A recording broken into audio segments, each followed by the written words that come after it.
வணக்கம் நேயர்களே, நெல்லை நெய்பர்ஸ் உங்களே அன்புடன் வரவேற்கிறது.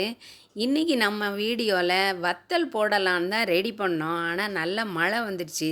அதனால வேறு ஒன்று பண்ணியிருக்கோம். அது என்ன பண்ணியிருக்கோன்னு பார்க்கலாம் வாங்க.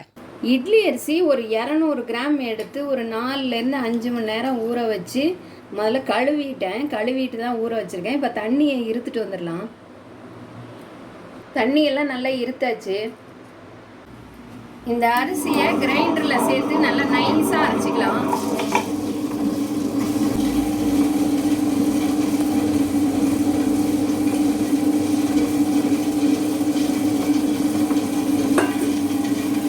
கொஞ்சம் தண்ணி சேர்த்துக்கலாம்.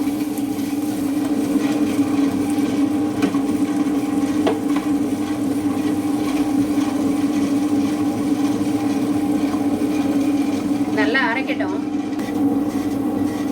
அரைச்சிடுச்சான்னு பார்க்கலாம்.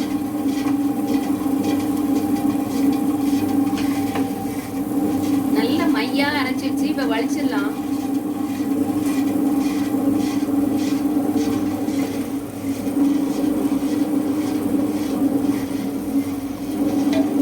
கிரைண்டர்லேருந்து மாவெல்லாம் வலித்து கிரைண்டரில் கொஞ்சம் தண்ணியெல்லாம் கழுகி அந்த தண்ணியெல்லாம் ஊற்றி வச்சுட்டேன். இப்போ இதை மூடி ஃப்ரிட்ஜில் வச்சிடலாம். காலையில் பார்க்கலாம். நேற்று நைட்டு ஃப்ரிட்ஜில் வச்ச மாவை வெளியே எடுத்து வச்சுருக்கோம். இது வத்தல் போடலான்னு தான் ஃப்ரிட்ஜில் வச்சுருந்தோம். இப்போ இதை வெளியே எடுத்து வச்சுருக்கோம். இன்றைக்கி நல்ல மழை பெஞ்சிருக்கு. இதை வத்தல் போட முடியாது. அதனால் இதை கிரைண்டரில் ஊற்றி கழுவி தண்ணி ஊற்றி வச்சுருந்தோம். அந்த தண்ணியை மட்டும் மெதுவாக வெளியே இருத்துட்டு மாவை மட்டும் எடுத்துகிட்டு வச்சுருக்கேன். இதை இன்னொன்று பண்ணலாம் வாங்க பார்க்கலாம். ஒரு கடாய் வச்சுருக்கேன். கொஞ்சமாக எண்ணெய் ஊற்றிக்கிறேன். நல்லெண்ணெய் தான் இது.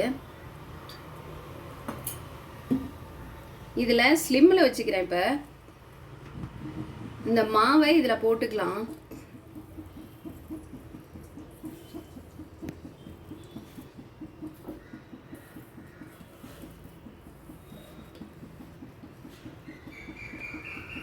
இப்போ இதுக்கு தேவையான உப்பு போட்டுக்கலாம்.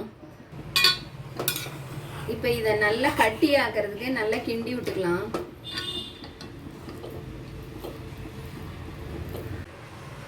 மாவு நல்லா கட்டி ஆயிடுச்சு. இப்போ அடுப்பை ஆஃப் பண்ணிடலாம். இது ஆறட்டும். நல்லா ஆறிடுச்சு. இப்போ இதை நல்லா கையை வச்சு பிசைஞ்சு விட்டுடலாம்.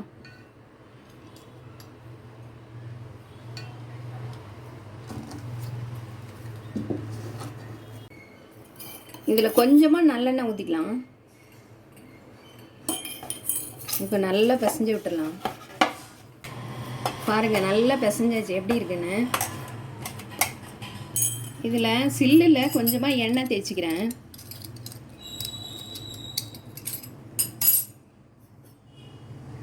அதே மாதிரி இது குழல்லையும் தேய்ச்சிக்கலாம்.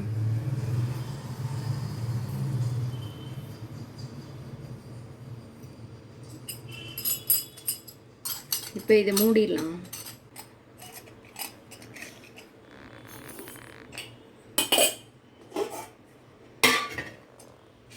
இப்போ இது பிடிக்கிற அளவுக்கு மாவு வச்சுக்கலாம்.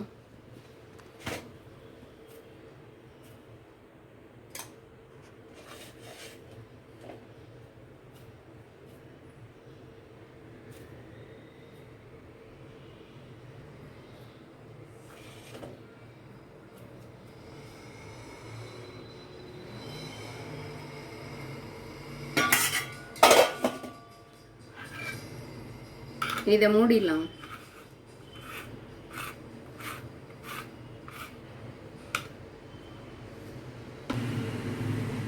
இப்போ புளிஞ்சிடலாம்.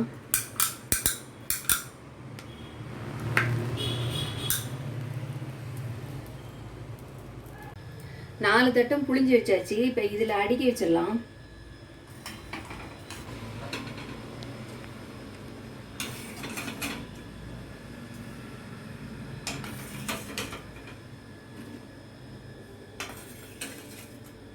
இப்போ இட்லி கொப்பரையில் தண்ணி ஊற்றி ஸ்டவ் ஆன் பண்ணியிருக்கேன்.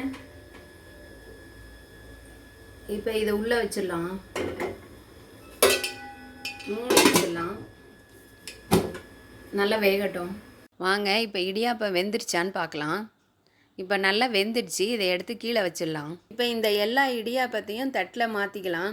நீங்களும் இதே மாதிரி வத்தலுக்காக மாவு ரெடி பண்ணியிருந்து மழை வந்துடுச்சு அப்படின்னா இதே மாதிரி இடியாப்பமாக ட்ரை பண்ணுங்கள். இந்த வீடியோ உங்களுக்கு பிடிச்சிருந்தா லைக் பண்ணுங்கள், ஷேர் பண்ணுங்கள், கமெண்ட் பண்ணுங்கள், சப்ஸ்கிரைப் பண்ணுங்கள். அப்படியே பக்கத்தில் உள்ள பெல் பட்டனையும் கிளிக் பண்ணுங்கள். நன்றி.